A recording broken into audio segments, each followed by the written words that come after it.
ನಮಸ್ಕಾರ ಎಲ್ರಿಗೂ. ನಾನು ರಮ್ಯ ಜಗತ್ ಮೈಸೂರು. ಒಂದಷ್ಟು ತಿಂಗಳುಗಳ ಹಿಂದೆ ನಾನು ಯೂಟ್ಯೂಬ್ನಲ್ಲಿ ಒಂದು ವಿಚಾರವನ್ನು ತಿಳಿಸಿದ್ದೆ. ಏನಂದರೆ, ಒಂದು ಸರ್ಕಾರಿ ಶಾಲೆನ ದತ್ತು ತಗೋತೀನಿ ಅಂತ ಅಂದ್ಬಿಟ್ಟು ತುಂಬ ಜನ ಪ್ರೋತ್ಸಾಹ ನೀಡಿ ಹಾರೈಸಿದ್ರಿ. ಕೆಲವೊಂದಿಷ್ಟು ಜನ ಎಲ್ಲ ಸುಳ್ಳು ಸುಮ್ಮನೆ ನಾವು ವಿಡಿಯೋಗೋಸ್ಕರ ಅಂತ ಹೇಳಿದ್ರು. ಸೊ ಅದನ್ನೆಲ್ಲ ಪಕ್ಕಕ್ಕೆ ಇಡೋಣ.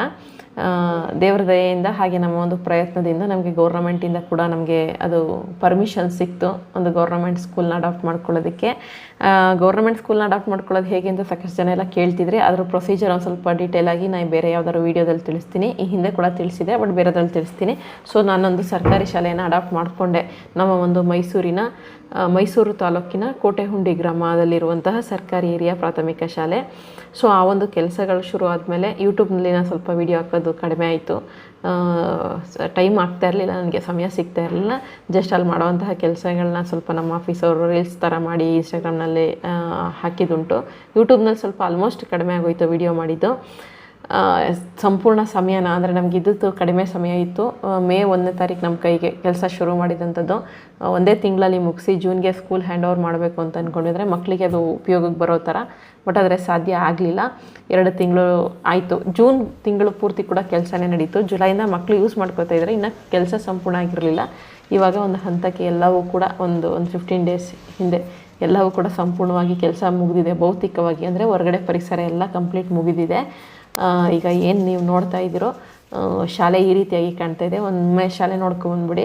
ಮುಂದ್ಗಡೆ ಆರ್ಚಿಂದ ಹಿಡಿದು, ಲೈಬ್ರರಿಯಿಂದ ಹಿಡಿದು, ಅಲ್ಲಿಗೆ ಶಾಲೆಗೆ ಒಂದು ಸರಸ್ವತಿ ಸ್ಟ್ಯಾಚ್ಯೂ ತರೋದ್ರಿಂದ ಸರಸ್ವತಿ ಫೌಂಟೈನ್ ಮಾಡಿಸಿದ್ದು, ಹಾಗೆಯೇ ಒಂದು 90 ಅಡಿಗೆ ಅಸೆಂಬ್ಲಿ ಒಂದು ಸ್ಟೇಜನ್ನು ಕಟ್ಟಿಸಿ 90 ಅಡಿಗೆ ಶೀಟ್ ಹಾಕ್ಸ್ಬಿಟ್ಟಿದ್ದೀವಿ. ಅದು ಮಕ್ಕಳು ಶಾಲೆಯಲ್ಲಿ ಪ್ರೇಯರ್ ಮಾಡುವಾಗ ಅಥವಾ ಫಂಕ್ಷನ್ಗೆ ನಿಲ್ಲಲಿಕ್ಕೆ ಅಥವಾ ಕೂರಲಿಕ್ಕೆ ಅನುಕೂಲ ಆಗಲಿ ಅಂತ.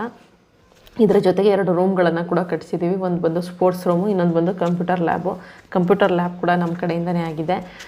ಇದರ ಜೊತೆಗೆ ಮಕ್ಕಳಿಗೆ ಏನು ನಾವು ಅಂದ್ಕೊಂಡಿದ್ವಿ, ಒಂದು ಸೂಟ್ ಯೂನಿಫಾರ್ಮ್ ಮಾಡಬೇಕಂತ ಅಂದ್ಬಿಟ್ಟು, ಅಂದರೆ ಬ್ಲೇಸರ್ ಸಮೇತ ಕೋಟ್ ಹಾಕೊಂಡ್ಬರಬೇಕು ಸರ್ಕಾರಿ ಶಾಲೆ ಮಕ್ಕಳು ಅಂತ, ಅದು ಕೂಡ ನನಸಾಯಿತು. ಅದನ್ನು ಕೂಡ ಮಾಡಿದ್ವಿ.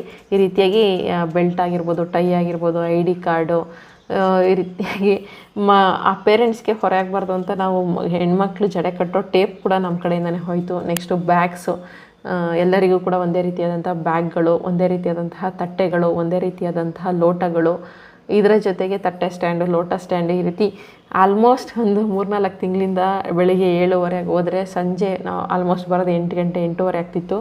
ಈಗ ರೀಸೆಂಟಾಗಿ ಒಂದು 20 ದಿನಗಳಿಂದ ಸ್ವಲ್ಪ ಬೇಗ ಬರ್ತಾಯಿದ್ದೀವಿ ಅಷ್ಟೇ. ಬಂದು ನಮ್ಮ ಬೇರೆ ಆಫೀಸ್ ಕೆಲಸ ಮಾಡ್ಕೋತಾ ಇದ್ವಿ. ಅದರಿಂದ ವೀಡಿಯೋಸ್ ಕೂಡ ಕಡಿಮೆ ಆಗಿತ್ತು. ಇನ್ನು ಇದರ ಜೊತೆಗೆ ನಾನು ಪರ್ಸ್ನಲಾಗಿ ಏನು ಕ್ಷಮೆನ ಕೇಳಬೇಕು ಅಂತಂದರೆ, ಈ ಒಂದು ಸ್ಕೂಲ್ ಕೆಲಸದ ನಿಮಿತ್ತ ನಮ್ಮ ಒಂದು ಕೆಲವೊಂದು ಬಿಸ್ನೆಸ್ನ ಸ್ವಲ್ಪ ಸ್ಟಾಪ್ ಮಾಡಿದ್ವಿ. ಅದರಲ್ಲಿ ಒಂದು ನಾವು ಏನು ಮನೆಗಳ ಬಿಸ್ನೆಸ್ ಮಾಡ್ತಾಯಿದ್ವಿ, ಅಂದರೆ ಮರದಲ್ಲಿ ಐಟಮ್ಗಳನ್ನು ಮಾಡಿಸಿ ಮಾರ್ತಾಯಿದ್ವಲ್ಲ, ಆ ಒಂದು ಬಿಸ್ನೆಸ್ ಮಾಡ್ತೀವಲ್ಲ, ಅದು ಆಲ್ಮೋಸ್ಟು ಸ್ಟಾಪ್ ಮಾಡಿಬಿಟ್ಟಿದ್ವಿ. ಯಾಕಂದರೆ ರೆಸ್ಪಾಂಡ್ ಮಾಡೋಕ್ಕೆ ಆಗ್ತಾ ಇರಲಿಲ್ಲ. ಮುಂಚೆ ಆರ್ಡ್ರು, ಅಂದರೆ ನಾವು ಕೆಲಸ ಶುರು ಮಾಡೋದಕ್ಕಿಂತ ಮುಂಚೆ ಆರ್ಡ್ರ್ ಕೊಟ್ಟವ್ರಿಗೆ ಬಹುತೇಕ ಎಲ್ರಿಗೂ ಕೂಡ ತಲುಪಿಸಿದ್ವಿ. ಇನ್ನು ನಮ್ಮ ಮಿಸ್ ಆಗಿ ಒಂದಷ್ಟು ಆರ್ಡ್ರ್ಗಳನ್ನ ತಲುಪ್ಸೋಕ್ಕಾಗಿರಲಿಲ್ಲ. ಅದರಲ್ಲಿ ಒಂದಷ್ಟು ನನ್ನ ಪರ್ಸ್ನಲ್ ನಂಬರ್ಗೆ ಫೋನ್ ಬಂದಾಗಲೂ ಕೂಡ ನಾನು ರೆಸ್ಪಾಂಡ್ ಮಾಡಿ ಅದನ್ನು ತಲುಪಿಸಿದೆ. ಜೊತೆಗೆ ನಮ್ಮ ಒಂದು ಗ್ರಹಚಾರ ಫೋನು ಡಿಸ್ಪ್ಲೇ ಕೂಡ ಹೊಡೆದೋಗಿ ಅವರ ಒಂದು ಡೀಟೇಲ್ಸ್ ಕೂಡ ಮಿಸ್ ಆಗೋಯಿತು. ಒಂದು 4-5 ಜನಕ್ಕೆ ಇನ್ನೂ ತಲುಪಿಲ್ಲ ಅಂತ ಅಂದ್ಕೊತೀನಿ. ಅವ್ರು ನನ್ನ ಮೇಲೆ ಕೋಪನೂ ಕೂಡ ಮಾಡ್ಕೊಂಡಿರ್ಬೋದೇನೋ. ಈ ಮೂಲಕ ಅವರಲ್ಲಿ ಕ್ಷಮೆ ಕೇಳ್ತೀನಿ. ಅಂದರೆ ಏನು ತಲುಪಿಸ್ತೀವಿ ಅಂದಿದ್ವಿ, ಕೊಟ್ಟು ಮಾತು ತಪ್ಪಿದ್ವಿ. ಸೊ ತಪ್ಪಿರೋದಕ್ಕೆ ಕಾರಣ ಏನೋ ಒಂದು ಒಳ್ಳೆ ಕೆಲಸ ಆಗಿದೆ ಅಂತ ಅಂದ್ಬಿಟ್ಟು ಹೊಟ್ಟೆಗೆ ಹಾಕ್ಕೊಳ್ಳಿ. ನಿಮ್ಮ ತಂಗಿನೋ ನಿಮ್ಮ ಮಗಳೋ ಏನೋ, ಅಂದರೆ ಹಿರಿಯರು ಏನಾರು ಆರ್ಡ್ರ್ ಮಾಡಿದರೆ ಹೊಟ್ಟೆಗೆ ಹಾಕೊಂಬಿಡಿ. ಅವರಿಗೆ ಈಗ ನಾನು ಒಂದು ನಂಬರನ್ನು ಕೊಡ್ತೀವಿ, ಅದೆಲ್ಲ ಹೊಸ ಫೋನ್ಗೆ ಹಾಕ್ಕೊಂಡಿದ್ದೀವಿ ನಂಬರ್ನ. ಆ ನಂಬರನ್ನು ಕೊಡ್ತೀನಿ. ಆ ಒಂದು ನಂಬರ್ಗೆ ನೀವೇನು ಆರ್ಡ್ರ್ ಕೊಟ್ಟಿದ್ರಿ ಮುಂಚೆ ಅದನ್ನು ತಿಳಿಸಿ. ಇದೇ ವಾರದಲ್ಲಿ ನಿಮಗೆ ಡಿಸ್ಪ್ಯಾಚ್ ಆಗುತ್ತೆ. ಸ್ಟಾಕ್ ಎಲ್ಲವೂ ಇದೆ. ನಮಗೆ ಡೀಟೇಲ್ಸ್ ಎಲ್ಲ ಮಿಸ್ ಆಯಿತು. ಚಾಪಿಂಗ್ ಬೋರ್ಡ್ಗಳು ಬಂದಿದೆ, ಆಯಿತು 3 ತಿಂಗಳು ಆಗೋಯಿತು.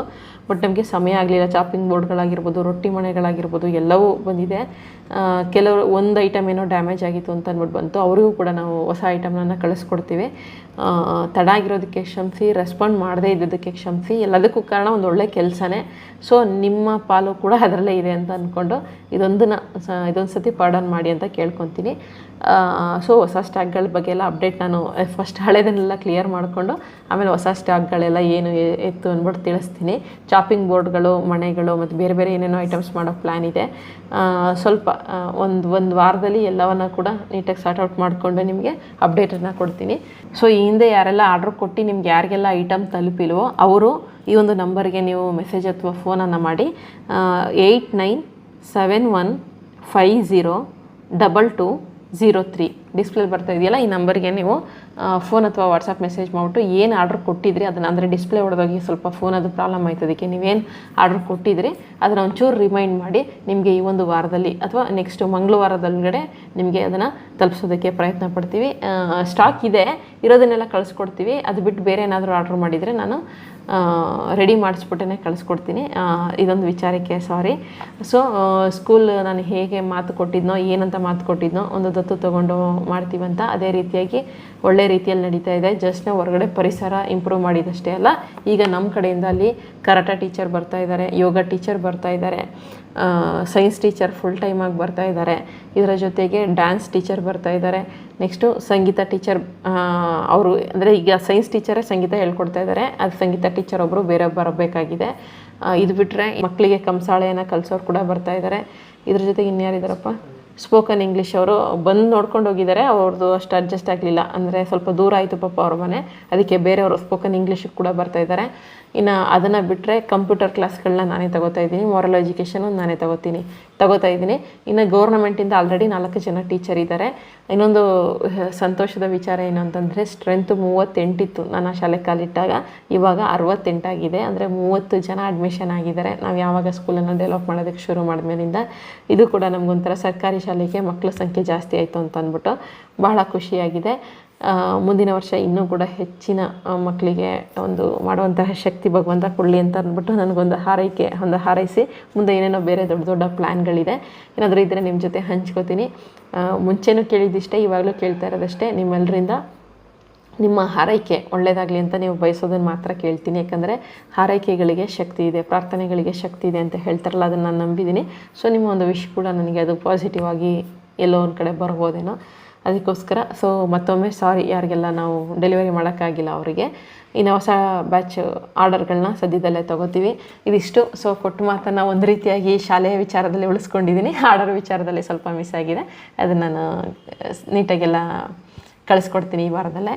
ಇದಿಷ್ಟು ಇವತ್ತಿನ ವಿಡಿಯೋ. ಮುಂದಿನ ಶಾಲೆ ಎಲ್ಲ ಹೇಗೆ ಕಾಣ್ತಿದೆ ಏನು ಒಂದು ಸ್ವಲ್ಪ ಕಮೆಂಟ್ ಮಾಡಿ. ನೀವು ಏನಾದರೂ ಒಂದು ಖುಷಿ ಆಗುತ್ತೆ, ನೀವೇನಾದರೂ ಒಳ್ಳೆಯ ರೀತಿಯಲ್ಲಿ ಏನು ಅನಿಸುತ್ತೆ ಅದನ್ನು ಕಮೆಂಟ್ ಮಾಡಿ. ಏನಾದರೂ ಅಲ್ಲಿ ತಪ್ಪಿದರೆ ಹೇಳಿ, ನಾನು ತಿದ್ಕೊತೀನಿ. ನೆಕ್ಸ್ಟ್ ಅದನ್ನು ಸರಿ ಮಾಡೋದಕ್ಕೆ ಪ್ರಯತ್ನವನ್ನು ಪಡ್ತೀನಿ. ಇದಿಷ್ಟು ಇವತ್ತಿನ ವಿಡಿಯೋ. ಇನ್ನು ಡೈಲಿ ವೀಡಿಯೋಸ್ ಬರ್ತಾ ಇರುತ್ತೆ. ನಿಮ್ಮ ಸಪೋರ್ಟ್ ಯಾವಾಗಲೂ ಇದೇ ಥರ ಇರಲಿ. ಧನ್ಯವಾದಗಳು. Thank you so much.